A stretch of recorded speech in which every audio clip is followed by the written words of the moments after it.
Donc, ça, c'est un point vraiment important.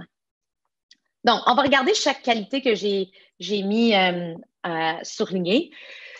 Donc, un athlète, un coach, désolé, qui est préparé, va faire plus de travail pour en faire moins pendant le cours. Donc, ça, c'est important parce qu'il n'y a pas de point, il n'y a pas rien que je peux vous dire aujourd'hui qui va rendre le cours personnalisé comme ça. C'est pas de la magie, c'est pas comme un supplément qu'on ajoute puis tout d'un coup, les cours sont personnalisés. Ça prend du travail. Ça prend quelqu'un qui va prendre le temps avant et après le cours pour s'informer sur ses clients, puis qui est dans le cours avant, comment est-ce qu'on va modifier si selon cette personne-là est blessée, etc., etc. Donc, quelqu'un qui est préparé, c'est très important. Ça va être beaucoup plus facile pour toi comme coach d'offrir l'expérience personnalisée une fois que tu es bien préparé. Empathique. Là, la définition de l'empathie, capacité de s'identifier à autrui dans ce qu'il ressent. Super important. Formé. Donc, comme j'ai dit tantôt, un coach bien formé va pouvoir ajuster les entraînements et la journée avec agilité. Fait qu'imaginez-vous donc que vous avez un client qui rentre dans le cours de groupe et qui a le bras cassé, puis vous ne le saviez pas. Bien, si on ne le savait pas, là, tout d'un coup, j'ai un cours de groupe qui avait beaucoup d'épaules dans la journée, bien, il va falloir que je pense à qu'est-ce que je lui donne. Puis si je ne suis pas préparée dans le futur pour la prochaine fois que cette personne-là vient, bien, je vais toujours lui donner les mêmes modifications. Puis un moment donné, ce client-là va se sentir délaissé ou il va peut-être pas trouver sa place dans le cours de groupe. Engagé.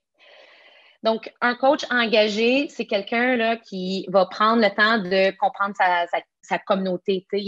Quelqu'un qui va aller voir ses membres, quelqu'un qui va savoir qu'est-ce qui se passe dans la vie des membres, quelqu'un qui va s'informer au niveau de d'autres coachs, qu'est-ce qui se passe avec telle et telle personne, quelqu'un qui va être là pour les parties de Noël, quelqu'un qui va être là pour les événements.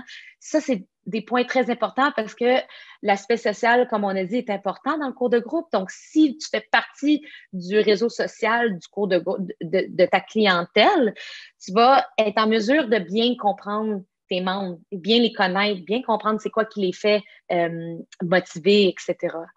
Professionnel. Donc là, comme je l'ai dit tantôt, c'est du respect. Être professionnel, c'est vraiment de respecter sa clientèle ou ses membres, puis de se présenter comme quelqu'un qui est digne de confiance. Donc le professionnalisme, ça se transmet à être habillé comme quelqu'un qui est prêt à travailler avec telle personne, quelqu'un qui va utiliser un vocabulaire qui va être au niveau de la personne avec qui tu travailles. Donc, tu ne vas pas utiliser des termes techniques avec quelqu'un qui commence à s'entraîner.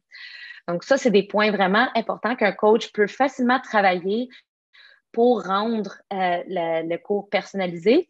Puis, mon but ici, c'est de vous faire réaliser l'importance de ces points-là. Donc, c'est pas dire si t'es pas préparé, t'es pas un bon coach, mais ça prend cet élément-là dans votre tête pour pouvoir être vraiment le coach. Wow! Là, ça, c'est le gros de ma présentation, les membres.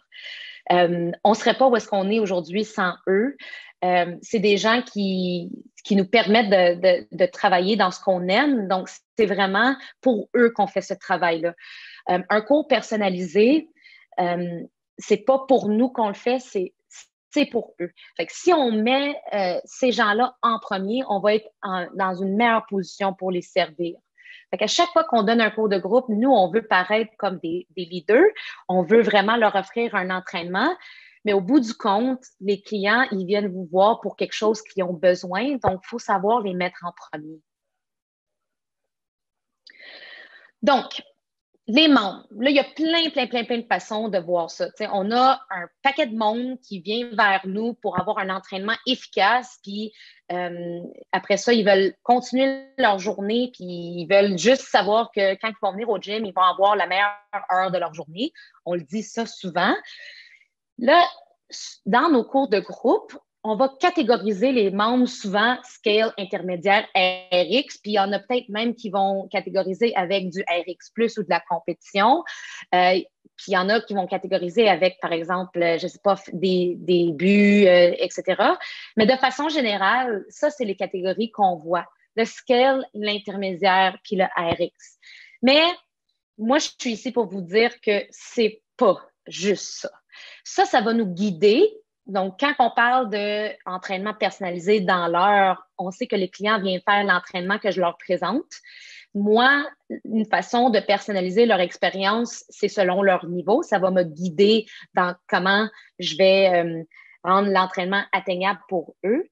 Mais il y a beaucoup plus de profils que ça que les gens ont. Donc, ce qu'on va voir, c'est que je vais toutes les sortir, là. Moi, j'ai sorti plusieurs types de clients ici, mais il faut comprendre qu'il y en a beaucoup, beaucoup, beaucoup plus. Okay? Il y a le noir puis le blanc en entraînement, dans les cours de groupe, dans les relations humaines, ça n'existe pas. C'est vraiment des nuances de gris et de blanc. Donc, il faut comprendre que ce que j'ai dit là, ce que j'ai écrit là, c'est vraiment des profils que j'ai souvent dans mon cours de groupe, mais il y en a beaucoup plus que ça. Donc, avancé.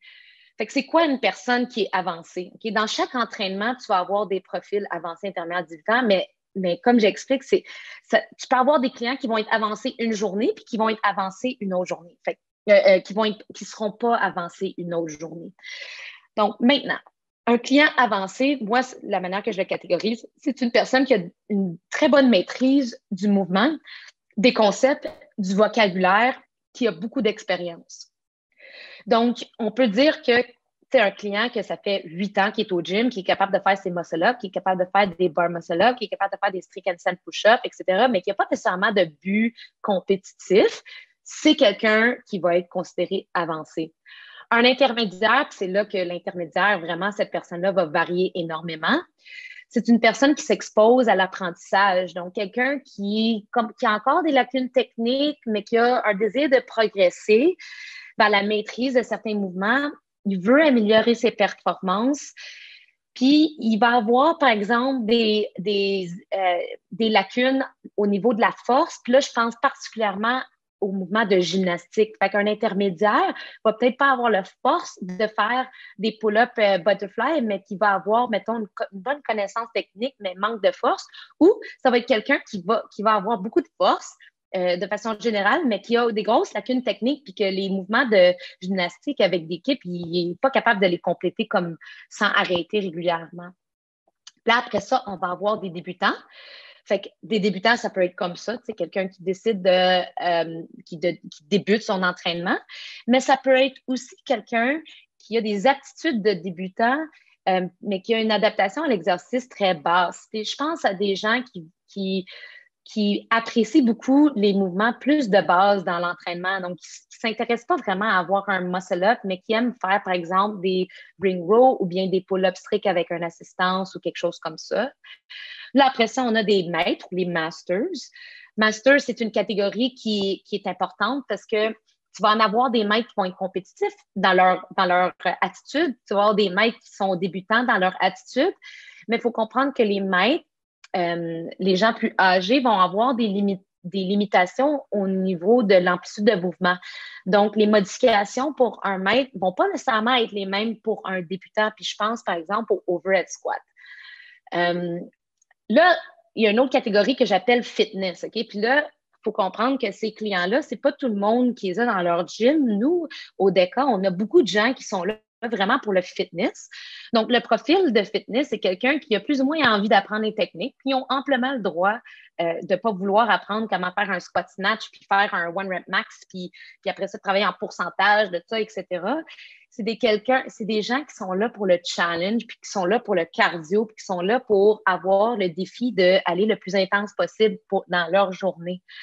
Donc, c'est des gens qui aiment travailler fort, mais qui n'aiment pas nécessairement des défis ou avoir de la difficulté à faire leur entraînement.